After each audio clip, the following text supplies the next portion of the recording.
How is this now? Can you hear us now?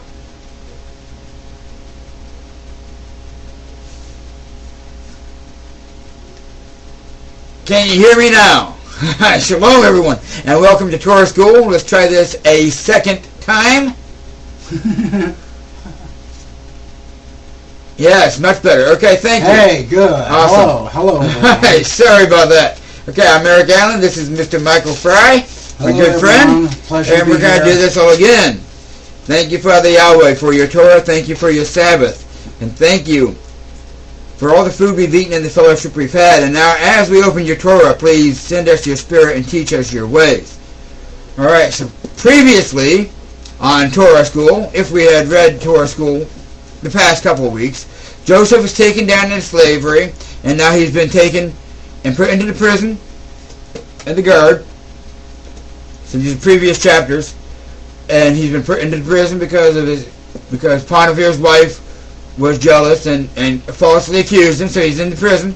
And now he's working with the prisoners. And two of the prisoners, one was the chief baker, the maker of bread, and the other was the cupbearer. So one has wine, and the baker, the maker of the bread, the body, the flesh, gets put into the grave, but the wine gets exalted.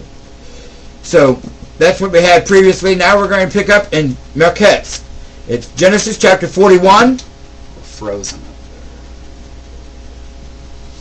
Genesis chapter 41 and verse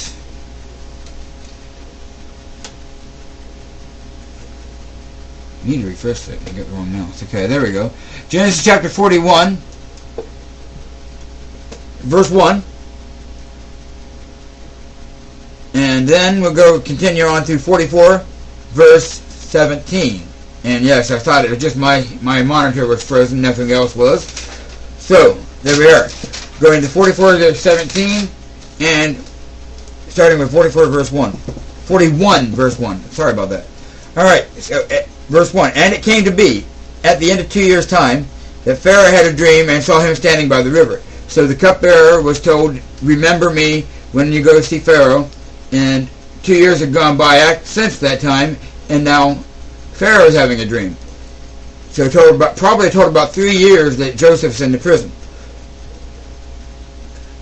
Verse 2. And saw 7 cows coming up out of the river, fine looking and fat, and they fed amongst the reeds. And then he saw 7 cows coming up after them out of the river, ugly and lean of flesh, and stood by the river and stood by the other cows on the bank of the river. And the ugly and lean of flesh cows came up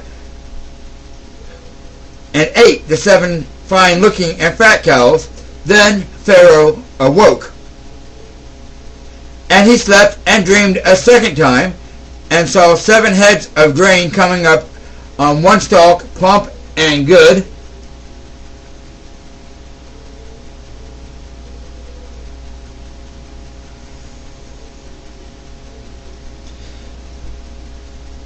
And saw 7 heads scorched by the east wind coming up after them. And the 7 lean heads swallowed up the 7 plump and complete heads. Then Pharaoh awoke and saw that it was a dream.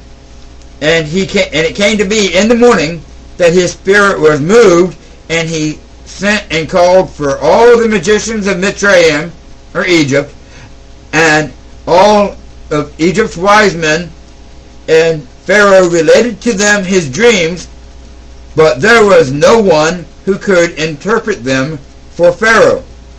Then the chief cupbearer spoke to Pharaoh, saying, I remember my crimes this day, when Pharaoh was wroth with his servants, and put me in confinement in the house of the captain of the guard, both me and the chief baker. Each one of us dreamed a dream in one night, he and I. Each of us dreamed according to the interpretation of his own dream. And there was with us a Hebrew youth, a servant of the captain of the guard, and we related to him, and he interpreted our dreams for us. To each man he interpreted according to his own dream. And it came to be, as he interpreted for us, so it came to be. And he restored me, Pharaoh restored me to my office, and he hanged the baker. Then Pharaoh sent and called Joseph, and they hurriedly brought him out of the dungeon, and he shaved and changed his garments, and came to Pharaoh. And Pharaoh said to Joseph, I have dreamed a dream, and there is no one to interpret it. Now I myself have heard it said of you that you understand a dream to interpret it. And Joseph answered Pharaoh, saying, It is not in me. Let Elohim answer Pharaoh with peace. So we have Joseph now being humble and saying, no, it is Elohim that gives the interpretation of the dreams. Whereas before, to no gain, he would relate to his dream, I saw the 7 stars bowing down to me, the 11 stars bowing down to me. I saw the sun and the moon bowing down to me, relating these dreams to his father, when the obvious interpretation would be not a very good thing for his brothers to see. Now Joseph has quieted his spirit somewhat, no longer boasting about these dreams he's having, and now he's saying it is Elohim who gives the interpretation of the dreams. That's right, he parlays it where it's proper.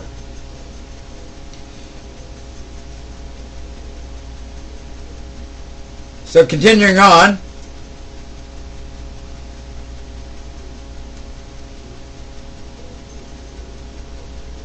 verse 17, and Pharaoh said to Joseph, See, in my dream I stood on the bank of the river, and saw 7 cows coming up out of the river, fine looking and fat, and they fed amongst the reeds. Then I saw 7 cows coming up after them, poor, very ugly, and lean of flesh, such ugliness as I have never seen in all the land of Mitzrayim. And the lean of flesh and ugly cows ate up the first 7, the fat cows. Yet when they had eaten them up, no one would have known that they had eaten them, for they were as ugly as at the beginning. Then I awoke. I also looked in my dream and saw 7 heads coming up on one stalk, complete and good. Then I saw 7 heads withered, lean, and scorched by the east wind coming up after them. And the lean head swallowed up the 7 good heads, and I spoke to the magicians, but there was no one who could explain it to me. And Joseph said to Pharaoh, The dream of Pharaoh is one. So we have 2 dreams, but Joseph says they are one dream. So they have one meaning. They have the same meaning, they have the same purpose, they have the same mission. See, Joseph said, the dream of Pharaoh is one. Elohim has shown Pharaoh what he is about to do. The 7 good cows are 7 years, and the 7 good heads are 7 years. It is one dream. And the 7 lean and ugly cows which came up after them are 7 years, and the 7 empty heads scorched by the east wind are 7 years of scarcity of food. This is the word which I spoke to Pharaoh. Elohim has shown Pharaoh what he is about to do. See, the 7 years of great and plenty are coming in the land of Mitzrayim. But after them 7 years of scarcity of food shall arise, and the plenty be forgotten in the land of Mitzrayim, and the scarcity of food shall destroy the land. And the plenty shall not be remembered in the land because of the scarcity of food following, for it is very severe. And the dream was reported to Pharaoh twice, was repeated to Pharaoh twice, because the word is established by Elohim, and Elohim is hastening to do it. Now let Pharaoh look for a discerning and wise man, and set him over the land of Mitzrayim.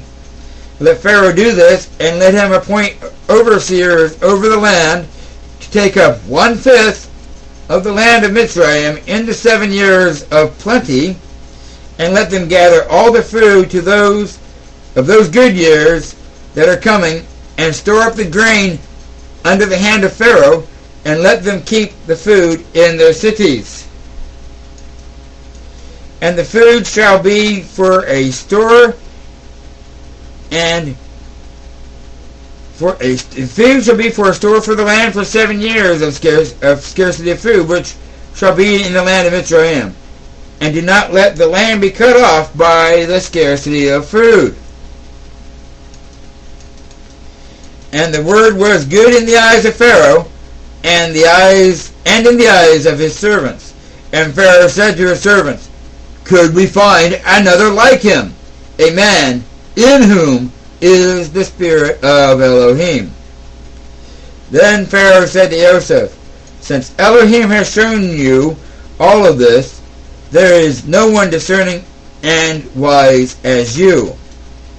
Be over my house, you yourself, and at your mouth all my people shall kiss. Only in the throne am I greater than you. And Pharaoh said to Joseph, see, I have set over you all the land of Mitzrayim. And Pharaoh took off his seal ring off his hand, and put it on Joseph's hand, and he dressed him in garments of fine linen, and put a gold chain around his neck. And he had him ride in the second chariot which he had,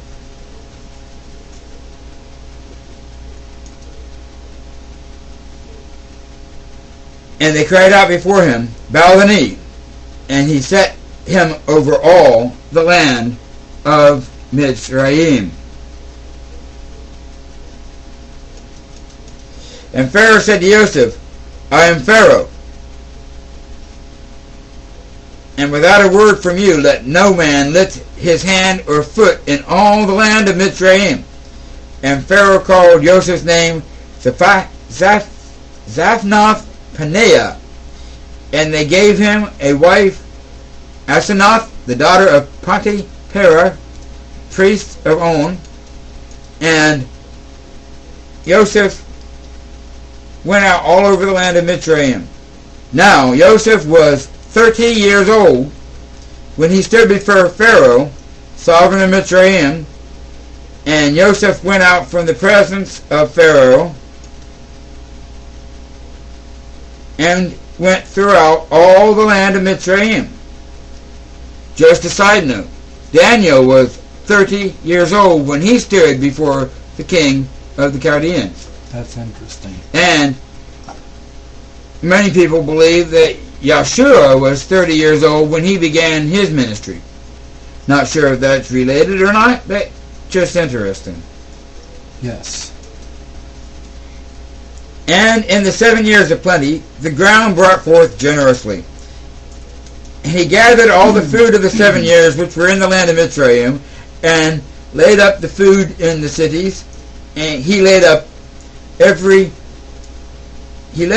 city the food of the fields which surrounded them. Thus Joseph gathered very much grain, and as the sand of the sea, until he ceased counting, for it was without number. And to Joseph were born 2 sons in the years of before the years of scarcity of food came, whom Asenath, daughter of Potiphera, the priest of On, bore to him. And Joseph called the name of the firstborn Manasseh, for Elohim has made me forget all my toil and all my father's house. And the name of the second he called Ephraim, for Elohim has caused me to bear fruit in the land of my affliction.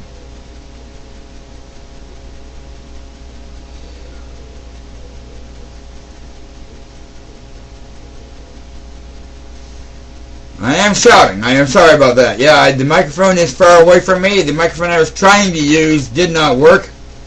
So, yeah, sorry, Mr. Freeland. Sorry for everyone else. The volume has to be very loud, but that's where we have to be. I am sorry about that. Thank you for the input. So Elohim, and so Yosef called the name of the firstborn Manasseh, for Elohim has made me forget all my toil in my father's house. And the name of the second he called Ephraim, for Elohim has caused me to bear fruit in the land of my affliction. And the 7 years of plenty which were in the land of Mitzrayim came to an end. That's interesting. We have Malkut, which means a type of an end. And now we have the 7 years of plenty coming to an end. We have the end in the beginning. Because Bereshit, the beginning, we have the end within the beginning. And we see in the prophets and in Hebrews where the end from the beginning. In Bereshit, giving the end from the beginning. So the beginning from the end from the beginning, and the end in the beginning right here. This is all prophetic. A story of preparation. And when you were reading that, it made me reminded. Remember, the microphone's all the way over there, and people. Hello over there. Sorry about that. I'm just reminded as Eric was reading through this passage of another one found in the New Testament where there's a story. Now, correct me if I'm wrong, but weren't there these 7 maidservants who had their lamps filled with oil, and then another set of 7 who did not have the oil for their lamps? You know what I'm talking about? They were unprepared. Yes, there were some that were prepared, some were not. Maybe five and five. But yes, there were those who came prepared, like the Mitzrayim. When Joseph was warned, he took the grain and held it back so they would have grain for later. And then, yes, that's very good. It's a running theme. Yes. Yeah. Anyway, and the 7 years of plenty which were in the land of Mitzrayim came to an end, and the 7 years of scarcity of food began to come, as Joseph had said, and the scarcity of food was in all the lands. But in the land of Mitzrayim there was bread. But when all the land of Mitzrayim hungered, and the people cried out to Pharaoh for bread, Pharaoh said to the Mitzrites, "Go to Joseph and do whatever he says to you." Just like Miriam said to the people at the wedding at Cana, "Go to Yeshua and do whatever he says to you."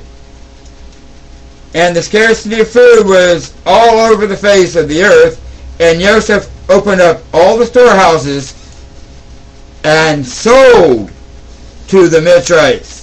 And the scarcity of food was severe in all the land of Mitzrayim. Just interesting the way governments work. Our present government does this very well. Let me take this money from you for your medical needs when you're old. And then when you're old, you must pay for your medical insurance. Okay. Same thing here. Let me take this grain from you because 7 years from now we're going to have scarcity of food. And now in the scarcity of food, I'm going to sell it back to you. It was your grain. I took it from you, and now I'm going to sell it to you. So this is the way governments work. Never trust governments. That's just a side note. But anyway, that's the way governments work. Anyone from the government saying, "I'm here to help," close the door. Anyway, and the scarcity of food was all over the face of the earth, and Joseph opened up storehouses and sold to Mitzrites, and the scarcity of food was severe in the land of Mitzrayim, and all the earth came to Mitzrayim to buy grain, because the scarcity of food was severe in all the earth. And now, chapter 42.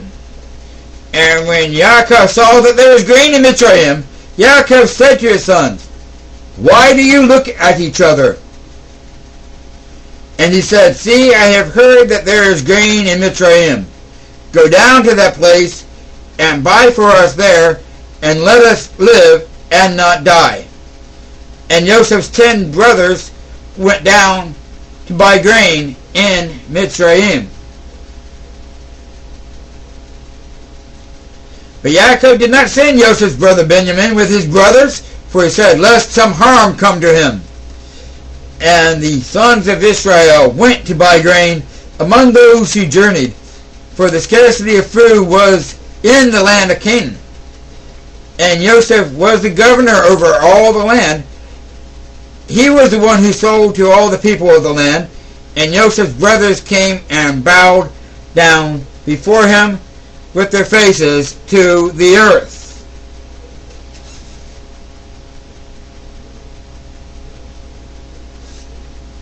Alright, my machine is telling me that we're going to have bits and pieces again. Hopefully everything's going smoothly. We've got glitches in the computer again.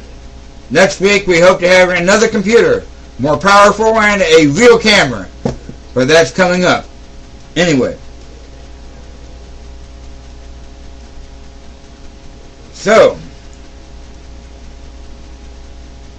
And Joseph was the governor of the land, verse 6 again, and he was the one who sold to all the people of the land, and Joseph's brothers came and bowed down before him with their faces to the earth. And Joseph saw his brothers and recognized them, but he acted as a stranger to them, and spoke to them harshly, and said to them, where do you come from? And they said, from the land of Canaan, to buy food. So Joseph recognized his brothers, but they did not recognize him. And Joseph remembered the dreams which he dreamed about them, and said to them, you are spies. You have come to see the nakedness of the land. And they said to him, no, my master, but your servants have come to buy food. We are all one man's sons. We are trustworthy. Your servants are not spies. But he said to them, no, but you have come to see the nakedness of the land. And they said, your servants have come to see. And your servants, okay, sorry about that. And they said, your servants are 12 brothers, the sons of one man, in the land of Canaan. And see, the youngest is with our father today, and one is no more. And Joseph said to them, it is as I spoke to you, saying, you are spies. By this you shall be proven. By the life of Pharaoh, you do not leave this place unless your youngest brother comes here. Send one of you, and let him bring your brother, while you are kept in prison. So let your words be proven, to see whether there is any truth in you, or else by the life of Pharaoh you are spies. And he put them all together in the prison for 3 days. Yeah, 3 days. And I can hear Sherry pointing that out about the 3 days from the cross to the resurrection. I can hear her pointing that out. It's relevant. Yes, the third day. It's connected. The third day. On the third day, what was created? Life. Right. Plant life. The first living thing was created on the third day. Yeah. You have these threes popping up. Anywhere Messiah is mentioned, anywhere it's prophetic about Messiah, we have 3. The number 3. If we want to get into the soul level and very deep study of Torah, the number 3 usually always points to the Messiah. Yes. And we have so many 3s throughout this portion of Torah. Okay, so where did we leave off? He put them into prison for 3 days. Yes.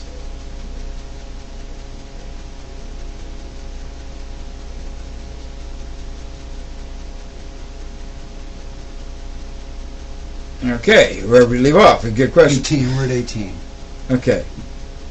Thank you. And now Joseph said to them on the third day, do this and live, for I fear Elohim. If you are trustworthy, let one of your brothers be confined to your prison house, and you go, bring grain for the scarcity of food of your houses, and bring your youngest brother to me, and let your words be confirmed, and you do not die. And so they did. And they said to each other, truly, we are guilty concerning our brother, For we saw the distress of his life when he pleaded with us, yet we did not listen. That is why this distress has come upon us. And Reuben answered them, saying, Did I not speak to you, saying, Do not sin against the boy? And you would not listen. And see, his blood is now required of us. And they did not know that Joseph understood them, for he spoke to them through an interpreter. And he turned himself away from them and wept, but came back to them and spoke to them. And he took Shimon from them and bound him before their eyes. And Joseph commanded, and they filled the sacks with grain, also to put back every man's silver into his sack, and give them food for the journey, and thus it was done for them. So they loaded the donkeys with the grain and went from there. And as one of them opened his sack to give his donkey fodder in the lodging place, he saw his silver there, for it was there in the mouth of his sack. And he said to his brothers, My silver has been returned, and there it is in my sack. And their hearts sank, and they were afraid, saying to each other, What is this that Elohim has done to us? So they came to Yaakov their father in the land of Canaan, and reported to him all that befell them, saying, The master of the land, spoke to us harshly, and took us for spies of the land. But we said to him, We are trustworthy, we are not spies. We are 12 brothers, sons of our father. One is no more, and the youngest is today with our father in the land of Canaan. And the master of the land, said to us, By this I know that you are trustworthy. Leave one of your brothers here with me, and take food for the scarcity of food in your households, and go.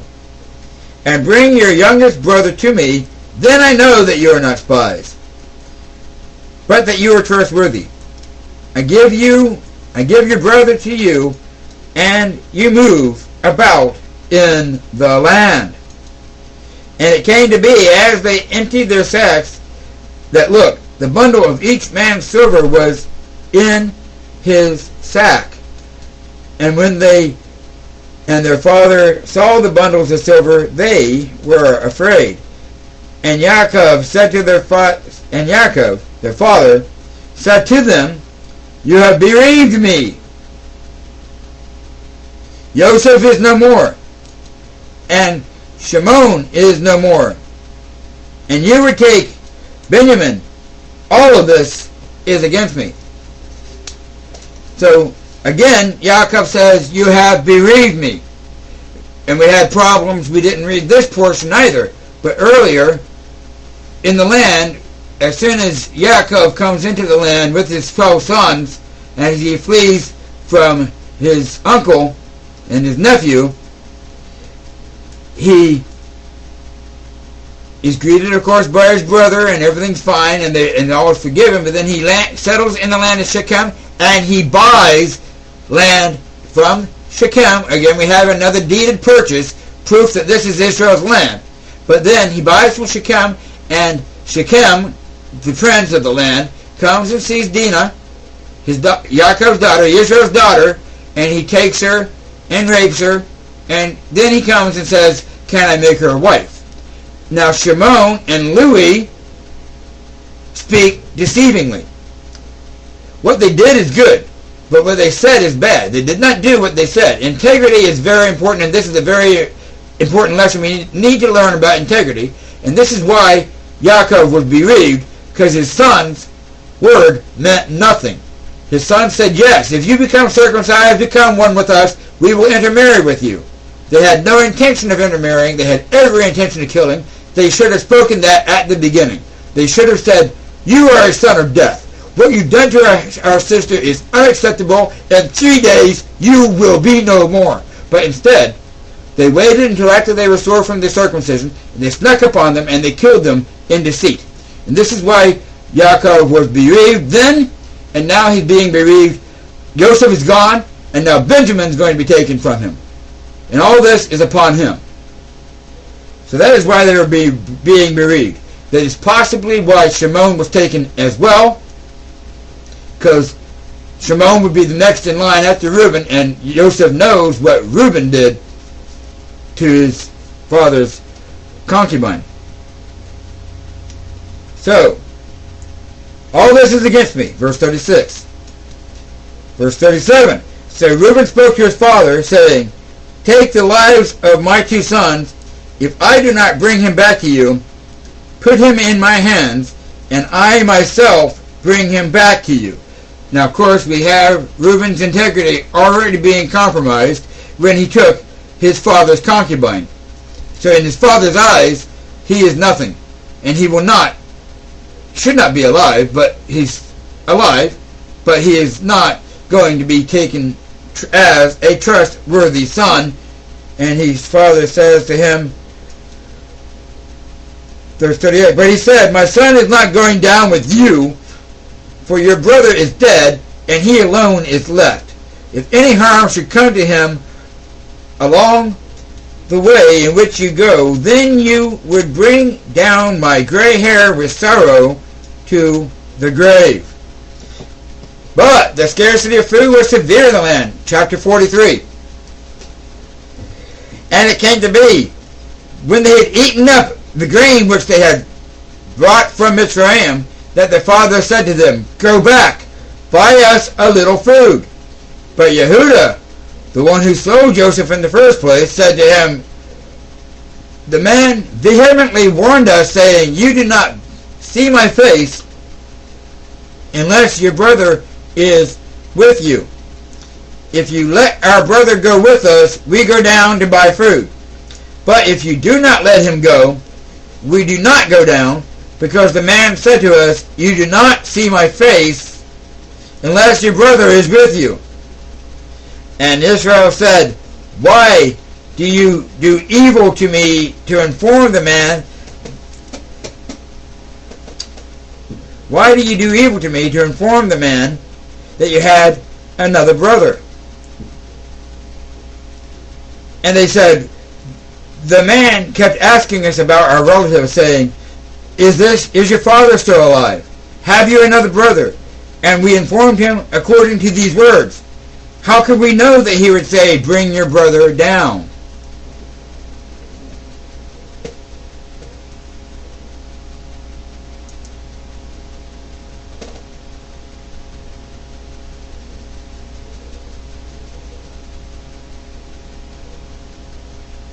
Alright, all's well. Okay. Apologize for the glitches. We will have that, Yahweh willing, we should have that fixed by next week. So, verse 4. If you let our brother go down to us and we go down and buy your food. But if you do not let him go, we do not go down, because the man said to us, you do not see my face unless your brother is with you. And Israel said, why did you do evil to me to inform the man that you still had another brother? And they said, the man kept asking us and our relatives, saying, is your father still alive? Have you another brother? And we informed him according to these words. How could we know that he would say, bring your brother down?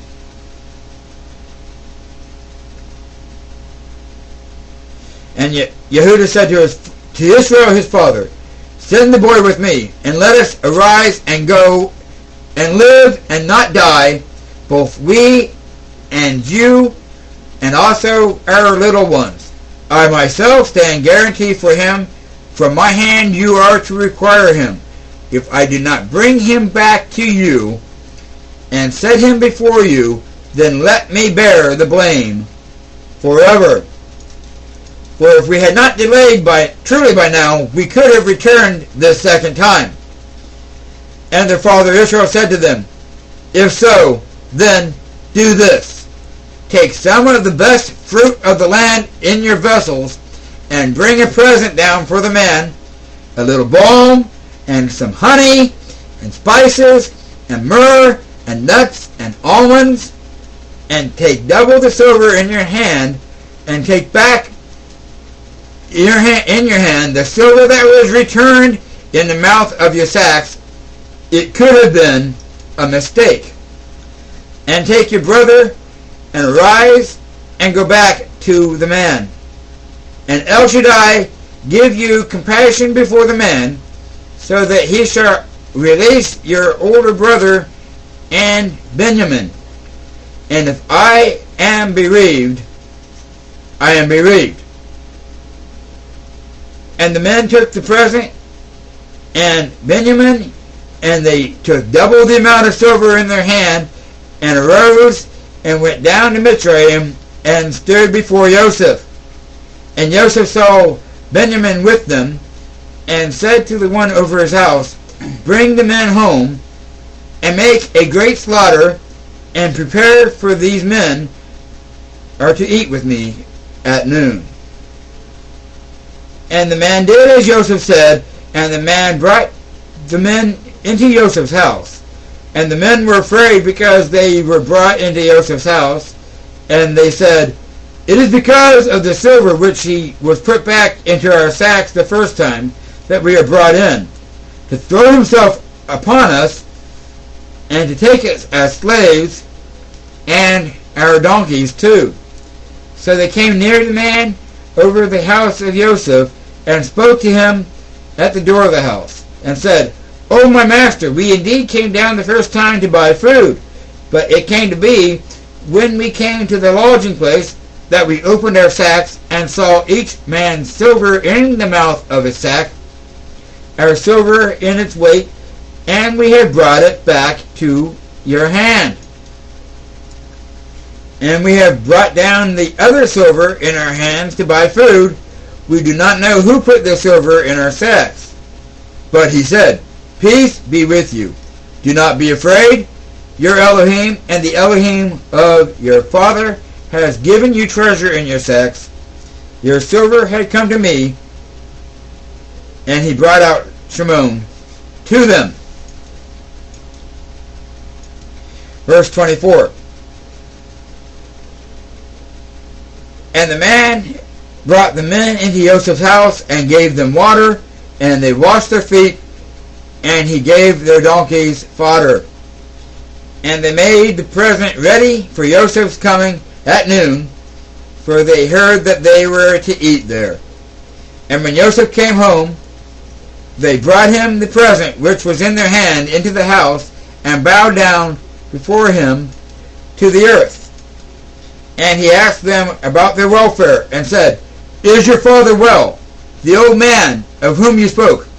Is he still alive?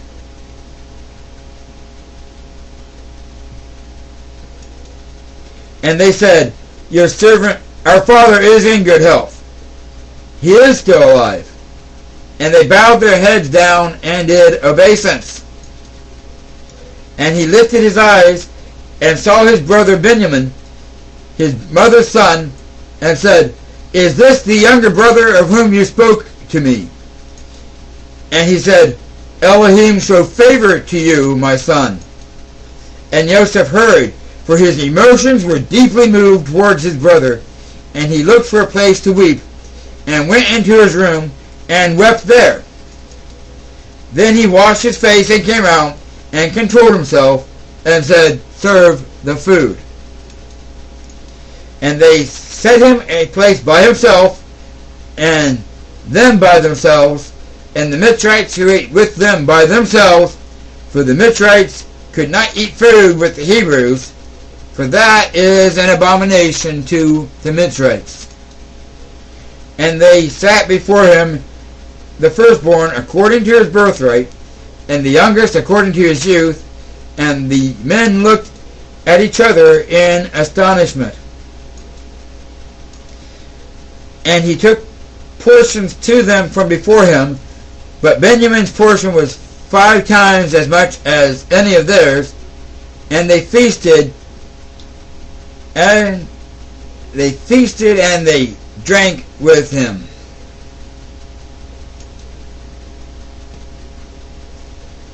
So, without being told who's the oldest, who's the youngest, who's the firstborn, who's the secondborn, these men are being set in perfect order, of oldest to youngest, and of course the youngest is given 5 times as much food.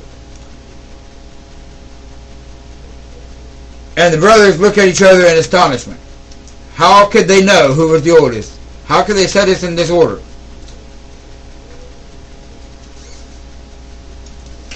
Chapter 44.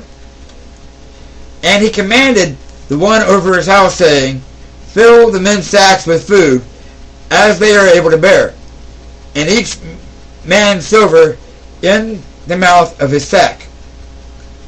And put my cup, the silver cup, in the mouth of the sack of the youngest, and the silver for his grain.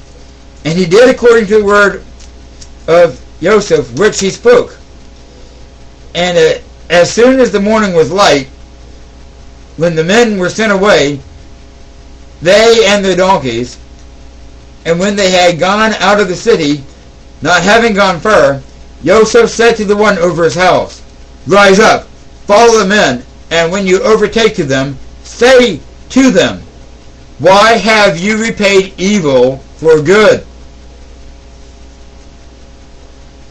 Is this not the one from which my master drinks, and from which he indeed divines? You have done evil in what you have done. So he overtook them, and spoke these words to them. And they said to him, Why does my master say these words? Far be it from us that your servants should do according to this word. See, we brought back to you from the land of Canaan the silver which we found in the mouth of our sacks. How then should we steal silver or gold from your master's house? With whomever of your servants it is found, he shall die, and we shall become my master's slaves as well. And he said, Now let it be according to your words. He with whom it is found becomes my slave, and you are innocent. And they hurried each man to let down his sack to the ground, and opened his sack. And he searched with the oldest first, and the youngest last, and the last cup, and the cup was found in Benjamin's sack. And they tore their garments, and each one loaded his donkey, and went back to the city. And Yehudah said to her, and his brothers came to Joseph's house, and he was still there, and they fell before him on the ground. And Joseph said to them, What deed is this which you have done? Did you not know that a man like me indeed divines? And Yehudah said, What do we say to my master? What do we speak? Or how do we clear ourselves? Elohim has found out the crookedness of your servants. See, we are my master's slaves, both we and he also with whom the cup was found. But he said, Far be it from me to do this. The man in whose hand the cup was found becomes my slave, and you go up in peace to your father. Alright, the Haftorah portion for this is in 1 Kings. We're going to read 1 Kings chapter 3 and through chapter 4 verse 1. So we're going to read 1 Kings chapter 3 verse 15 going all the way through chapter 4 verse 1. The history of what was the background. Shlomo has been made king, and now he's had a dream which he's going to be the wisest king of all the world. And Elohim said to him in the dream, What do you want? Riches, I give you riches. This, I give you that. And Shlomo said, No, give me wisdom so that I can rightly rule these people. And Elohim said, Since you have asked for wisdom, I give you wisdom and I give you riches. So, and now, to establish his wisdom and to establish his reign, we have these two women. And we'll read this. We have these two women, and they each have one son, and they dwell together. One of them rolls over on her son and kills him in the night and realizes, oops, I rolled over my son and killed him. So she sneaks into the other room and switches places. And the one wakes up in the morning and says, This is not my son, you switched him. And they go to the king for a right ruling.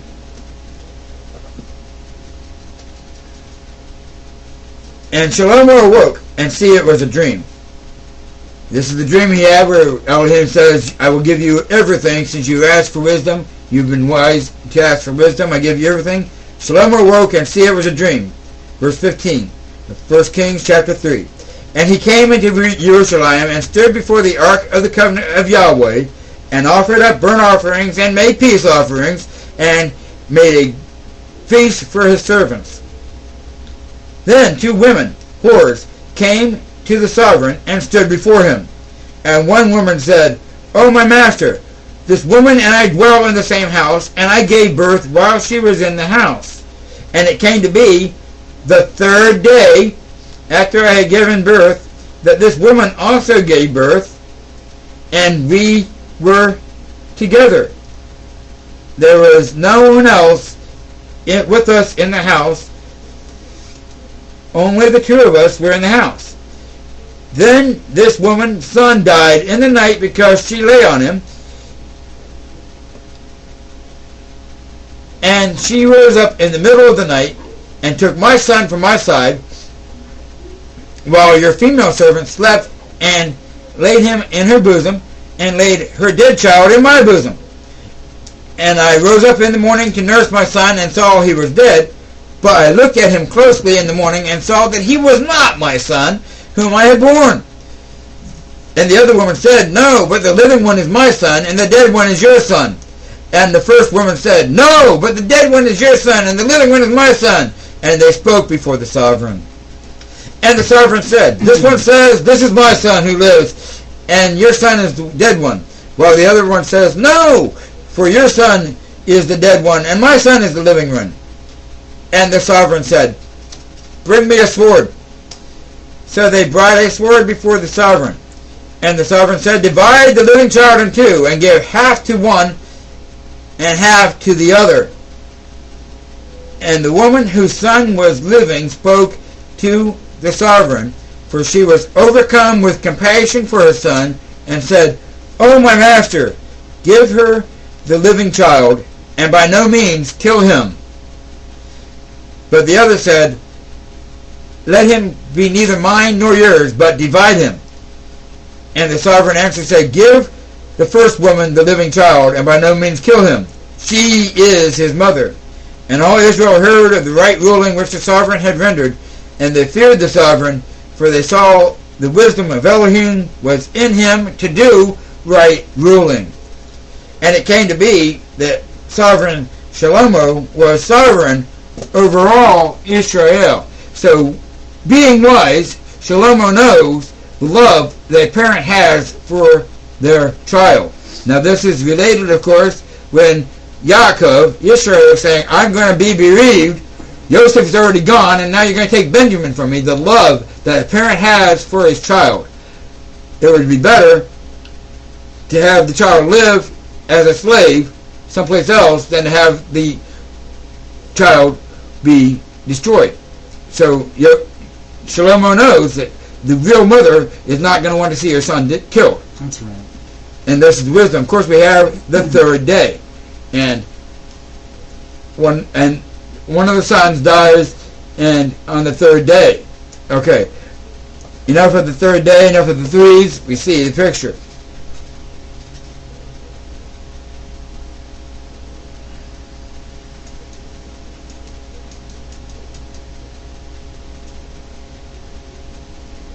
Okay.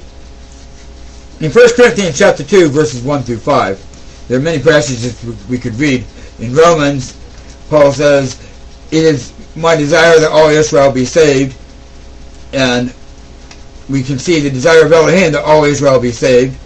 And of course we have Joseph was sent down to make sure that no one starved to death. In 1 Corinthians chapter 2, verses 1 through 5, though, it says here, And I came to you, brothers, Paul speaking, I did not come with excellence of speech or wisdom, proclaiming to you the witness of Elohim, for I resolved not to know any matter among you except Yahshua Messiah and him impaled.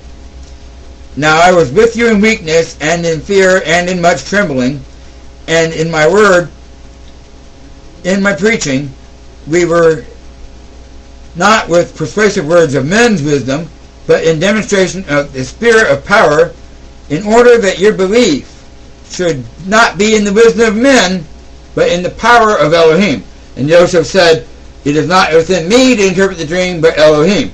So we can see all this tying together as a shadow picture of the Messiah.